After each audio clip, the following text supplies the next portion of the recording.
టాలీవుడ్ లో స్టార్ హీరోలకు జోడీగా నటించిన టాలీవుడ్ క్వీన్ సమంత గత కొన్నేళ్లుగా ఎన్నో ఇబ్బందులను ఎదుర్కొంటూ వస్తోంది. మరీ ముఖ్యంగా నాగ చైతన్యతో విడిపోయిన తర్వాత ఈమె ఎన్నో ఇబ్బందులను ఎదుర్కొంది. అయితే ఇటీవల చైతన్య శోభిత నిశ్చితార్థ విషయం పైన కూడా సమంత స్పందన ఏంటి అని అభిమానులతో పాటు ప్రేక్షకులు కూడా ఉత్కంఠంగా ఎదురుచూస్తూ ఉన్నారు. కానీ ఇప్పటి వరకు సమంత ఈ విషయం పైన ఎలాంటి ప్రకటన కూడా చేయలేదు. అంతేకాకుండా ఇక మీదట ఇలాంటి విషయంలో స్పందించకూడదని ఒక నిర్ణయం కూడా తీసుకున్నట్లుగా సమాచారం.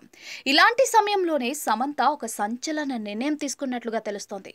అదేమిటంటే టాలీవుడ్ కు దూరంగా ఉంటూ ముంబైలో ఎక్కువ సమయాన్ని గడపాలనే నిర్ణయాన్ని సమంత తీసుకున్నట్లుగా వార్తలు వినిపిస్తున్నాయి. అందుకే సమంత ప్రస్తుతం ఎక్కువగా ముంబై ప్రాంతంలోనే ఉంటోందట. అంతేకాకుండా తెలుగు సినిమాలలో కూడా కనిపించడానికి ఇష్టపడలేదని సమాచారం. బాలీవుడ్, హాలీవుడ్ లోనే పలు వెబ్ సిరీస్లలో నటించడానికి ఇష్టపడుతోందంట ఈ ముద్దుగుమ్మ. అందుకే తెలుగులో ఇప్పటి వరకు ఏ ఒక్క సినిమాకి కూడా గ్రీన్ సిగ్నల్ ఇవ్వలేదని తెలుస్తోంది. అయితే ఈ విషయం అభిమానులకు కాస్త చేదుగానే ఉన్నప్పటికీ ఎక్కడ ఉన్నా కూడా తమ హీరోయిన్ ఆరోగ్యంగా బాగుండాలని అభిమానులైతే కోరుకుంటూ ఉన్నారు.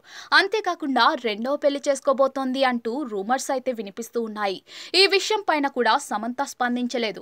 కానీ చైతన్య శోభిత ఎంగేజ్మెంట్ తర్వాత సమంత స్నేహితులు మాత్రం ఇండైరెక్ట్ గా సెటైర్లు వేస్తూ కొన్ని పోస్టులు సైతం షేర్ చేశారు. సమంత పైన వస్తున్న ఈ రూమర్స్ నిజమో కాదో తెలియాల్సి ఉంది. పలు వెబ్ సిరీస్లలో టాప్ రెమ్యునరేషన్ కింద 10 కోట్ల రూపాయల వరకు తీసుకుంటుందంట ఈ ముద్దుగుమ్మ.